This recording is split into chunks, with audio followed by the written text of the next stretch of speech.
You don't have a money problem. You have a believing problem, because if the Lord is my shepherd, then lack is illegal in your life. Stay with me, because in the next few minutes, you're going to see how one line from Psalm 23 can break financial fear, cancel lack thinking, and activate a life where provision chases you. Right now, I want you to do something bold. Say it out loud wherever you are. The Lord is my shepherd, I shall not want. Say it until your mind stops arguing and your spirit takes over. Understanding I shall not want as a present tense reality changes everything about how a person approaches life, especially in the area of provision and lack. Most people read those words as a hopeful statement about the future, something that might happen one day if circumstances improve. But the truth is, it is not written as a future promise. It is spoken as a current condition. It is a declaration rooted in relationship, not in visible results. When the statement begins with "the Lord is my shepherd," it establishes the source first, and then the outcome follows naturally. The absence of want is not something you chase. It is something that flows from who is leading you. This means that even if there are bills unpaid, needs unmet, or pressure all around, the reality of "I shall not want" does not change. Faith refuses to take temporary conditions as final truth.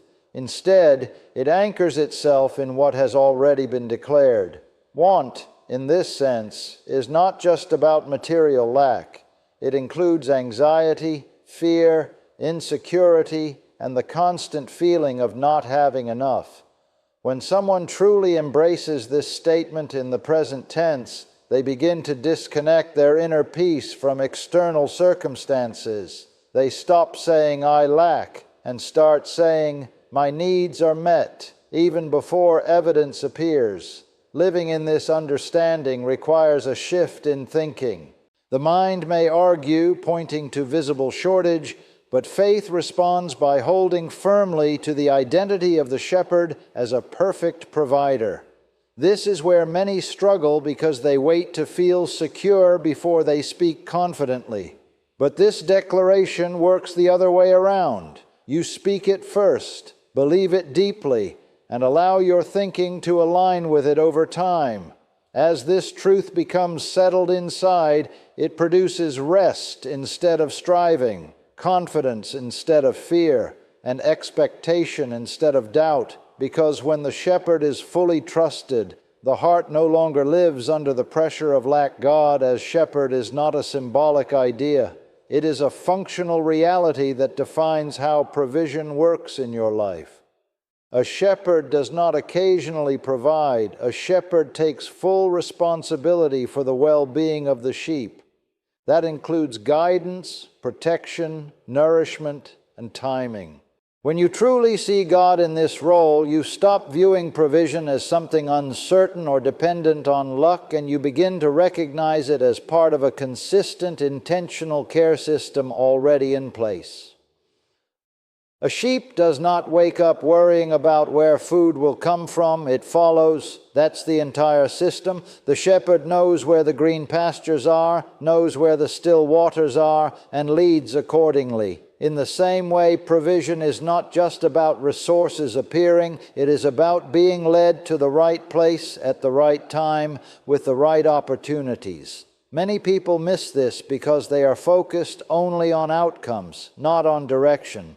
They want supply without following, results without relationship. But the supply is embedded in the leading. Seeing God as source means you stop treating jobs, people, or systems as your provider. Those are channels, not origins. When a channel changes or dries up, fear rises only if you believed that was your source.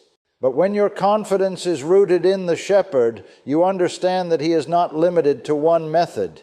He can guide you into new paths, new ideas, new connections, all designed to sustain you. This removes panic and replaces it with trust. There is also a sustaining aspect. A shepherd does not just provide once and disappear. There is continuous oversight. This challenges the mindset that provision is temporary or fragile. Instead, it becomes steady and reliable. When this truth settles in, striving begins to fade because you realize you are not self-maintained. You are being maintained. And that awareness changes how you think, how you act, and how you expect. Because when the shepherd is fully recognized as source and sustainer, dependence shifts from effort to trust and from anxiety to quiet confidence. Faith speaking before it sees financial change is one of the most misunderstood principles because it goes directly against natural thinking. Most people are trained to speak based on evidence. If the account is low, they say there is lack. If pressure increases, they speak fear.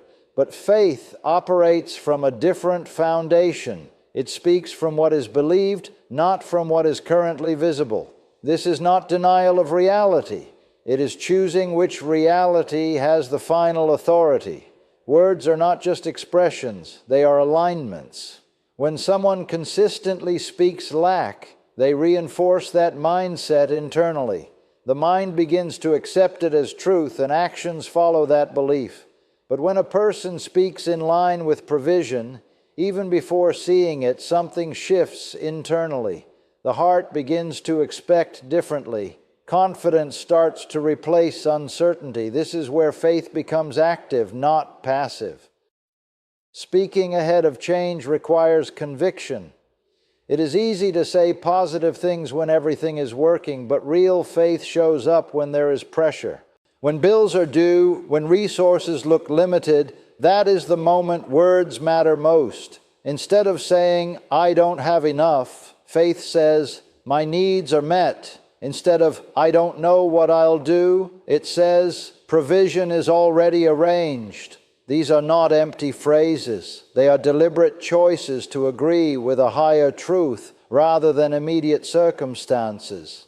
This kind of speaking also trains the mind over time. At first, there may be resistance because the natural senses argue against it. But repetition builds familiarity, and familiarity builds belief. Eventually, what once felt unnatural becomes the default response. The person no longer reacts to lack automatically. They respond with confidence. It is important to understand that speaking alone is not about forcing results. It is about positioning the inner life correctly. When thoughts, words, and expectations align with provision, decisions begin to reflect that alignment. Opportunities are recognized instead of missed. Actions are taken with clarity instead of fear. Over time, what was spoken in faith begins to show up in reality, not by accident, but because the internal direction was set long before the external change appeared. Breaking the mindset of lack and dependency on circumstances begins with recognizing how deeply that pattern has been built over time. Most people don't even realize they are thinking from lack because it feels normal. From early experiences, financial pressure, and repeated exposure to limitation, the mind learns to expect shortage as a default condition. It starts measuring possibilities based on what is currently available instead of what is possible beyond it. This creates a cycle where circumstances define thinking, and thinking keeps reproducing the same circumstances. A lack mindset is not just about money. It shows up as hesitation, fear of loss, constant comparison, and the feeling that there is never enough. Even when something good happens, the mind immediately looks for what could go wrong. It becomes conditioned to protect, to hold back, and to operate from survival mode. This is why some people can receive more and still feel empty, because the internal pattern has not changed. Breaking this pattern requires intentional interruption. The first step is awareness, catching those automatic thoughts that say, "I can't afford it," "this won't work," or "things never change." These thoughts are not neutral, they are reinforcing limitation. Once identified, they must be replaced, not ignored. The mind cannot operate in a vacuum, it needs a new direction. That's where a shift toward abundance thinking begins, not as blind optimism, but as a conscious decision to stop letting circumstances have the final say. Dependency on circumstances keeps a person reactive. When things look good, they feel confident. When things tighten, they feel defeated. But real stability comes from having an internal reference point that does not fluctuate with external conditions. This means choosing to think and expect differently even when nothing around has changed yet. It feels uncomfortable at first because it breaks familiarity, but that discomfort is part of the transition. Over time, as new patterns are repeated, the mind begins to settle into a different expectation. Instead of assuming limitation, it starts looking for solutions, opportunities, and ways forward. Fear loses its grip because it is no longer constantly fed. Gradually, the person moves from reacting to circumstances to influencing outcomes through a renewed way of thinking, where lack is no longer the starting point and possibility becomes the new normal. Resting in provision instead of striving in fear requires a deep internal shift because everything in human conditioning pushes toward effort, pressure, and control. Striving feels productive, but often it is driven by anxiety, the fear that if you don't push hard enough, things will fall apart. This creates a cycle where a person is constantly working, thinking, and worrying, yet never feeling secure. Even when progress is made, the mind does not settle because it is trained to expect the next problem. Rest in this context does not mean inactivity or laziness. It means operating from a place of trust rather than panic. It is the ability to take action without carrying internal pressure. When someone rests in provision, they still plan, work, and make decisions, but they are not driven by fear of lack. Their actions come from clarity, not desperation. This changes the quality of every decision because fear tends to rush, while rest allows proper direction. Striving often leads to forcing outcomes. People try to make things happen quickly, take on too much, or say yes to the wrong opportunities just to avoid feeling behind. In contrast, rest allows patience. It creates space to recognize what is right instead of grabbing everything that appears. This doesn't slow progress. It actually prevents wasted effort and misdirection. Fear-based striving also drains energy. It affects focus, creativity, and even physical well-being. When the mind is constantly under pressure, it cannot think clearly. But when there is rest, the mind becomes more open and responsive. Solutions come easier, ideas flow more naturally, and opportunities are seen more clearly. This is because the internal environment is no longer clouded by stress. Learning to rest requires practice. The mind will try to go back to old patterns, especially when pressure increases. In those moments, it becomes important to pause, recognize the source of that urgency, and consciously return to trust. Over time, this builds stability. The person no longer depends on constant effort to feel secure. Instead, there is a steady confidence that things are being taken care of, which allows them to move forward with calmness, consistency, and a quiet assurance that replaces the need to strive under fear. Aligning words, thoughts, and actions with divine supply is where faith becomes consistent and effective, because misalignment is often the hidden reason people experience inner conflict. A person may say they believe in provision, but their thoughts are filled with worry and their actions are driven by fear. That creates tension because each part is moving in a different direction. True alignment means all three, what you say, what you think, and what you do, are flowing in agreement with the same truth. Words are usually the easiest place to start because they are conscious and controllable. Choosing to speak in line with provision begins to set a tone, but words alone are not enough if thoughts remain unchanged. The mind must be trained to support those words.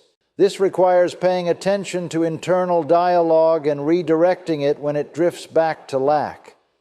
At first, this takes effort because old patterns try to reassert themselves. But as new thoughts are repeated, they begin to feel more natural, and the internal resistance weakens. Actions are the final expression of alignment. What you do reveals what you truly believe. If someone says they trust provision but constantly acts out of fear, avoiding opportunities, hesitating to move forward, or making decisions purely to feel safe, then the alignment is incomplete.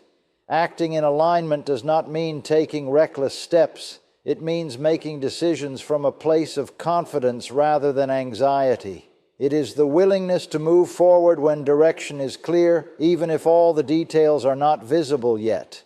When all three come together, there is a noticeable shift. Decisions become simpler because there is no internal contradiction. Energy is no longer divided, so focus increases. Instead of second-guessing every move, there is a steady sense of direction. This alignment also builds momentum. Small, consistent actions taken from a place of trust begin to produce results over time. Maintaining this alignment requires awareness, especially during pressure. Challenges often try to pull words, thoughts, and actions back into fear. But each time alignment is chosen again, it becomes stronger. Eventually, it turns into a natural way of operating, where belief is not just something spoken occasionally, but something consistently thought, declared, and demonstrated through daily decisions and responses. Trusting guidance into green pastures means learning to rely on direction rather than impulse, because provision is often found in places you would not naturally choose on your own. The idea of green pastures represents not just abundance, but the right environment, places of nourishment, growth, and sustainability. These are not random locations, they are specific paths that require following, not forcing.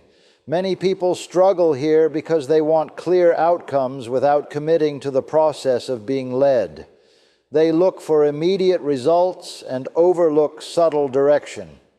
Guidance often comes quietly, through conviction, clarity, or a sense of peace about a decision.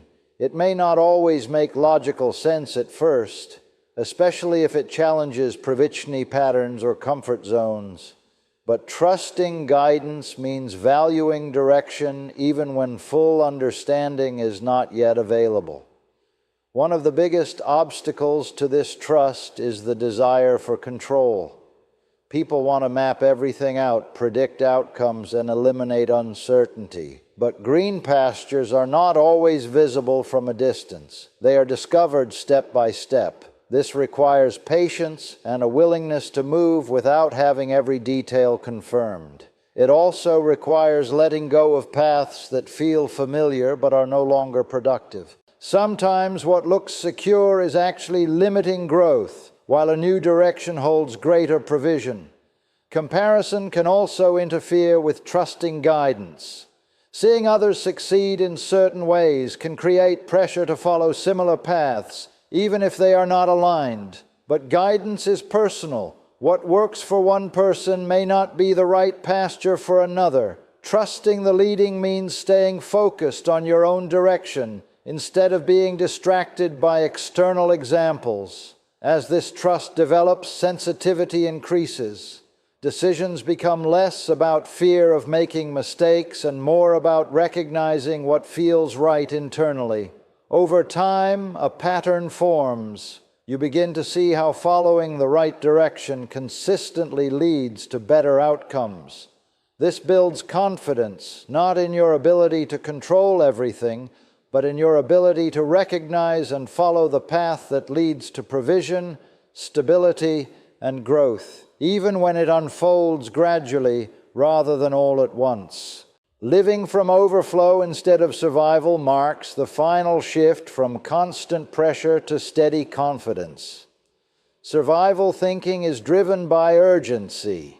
It focuses on just enough money, just enough strength, just enough solutions to get through the moment. This mindset keeps a person in a cycle of reacting, where every challenge feels like a threat to stability. Even progress can feel temporary because the foundation is built on scarcity thinking. Overflow, however, begins in a different place internally.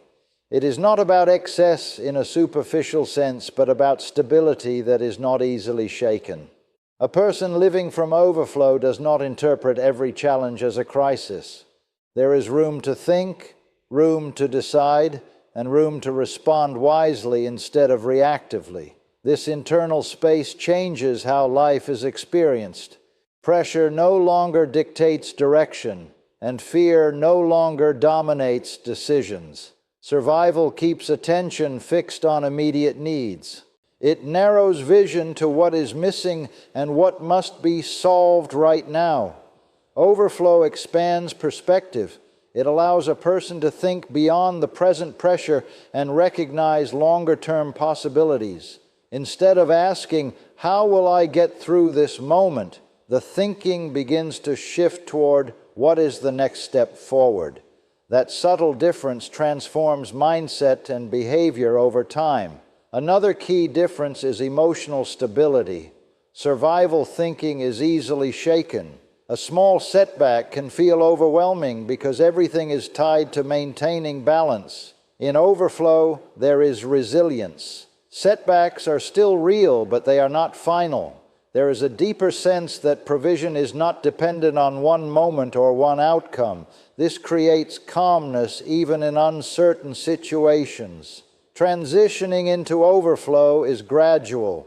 It comes from repeated experiences of trust, alignment, and guided steps that prove reliable over time.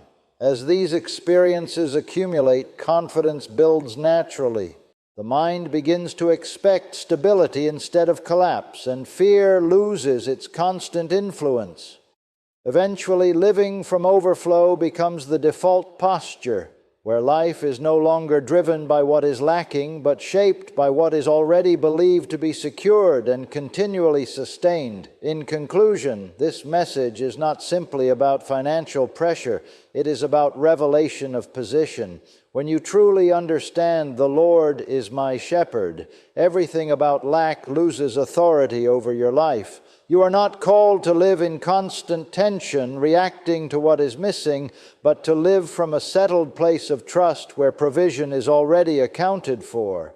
"I shall not want" is not a wishful statement, it is a settled identity. It is the language of someone who has decided that their life is not governed by instability, but by guidance. When that truth is embraced, fear begins to lose its voice. Striving begins to lose its grip, and confusion begins to lose its influence. What replaces it is clarity, peace, and a quiet confidence that you are being led into what is already prepared for you. This journey is not instant, but it is progressive. As your thinking aligns, your speaking aligns, and your actions align, you begin to notice a shift inside before you ever see a shift outside. Rest replaces pressure. Trust replaces anxiety. Direction replaces confusion. And slowly, survival thinking gives way to a life that is stable, steady, and secured in something greater than circumstance. So the call is simple. Return to the shepherd. Trust the leading, and remain anchored in what has already been declared. When that becomes your inner reality, you will not just say, "I shall not want," as a phrase. You will live it as a reality, and your life will begin to reflect the quiet strength of a soul that is no longer driven by lack, but sustained by provision that does not fail.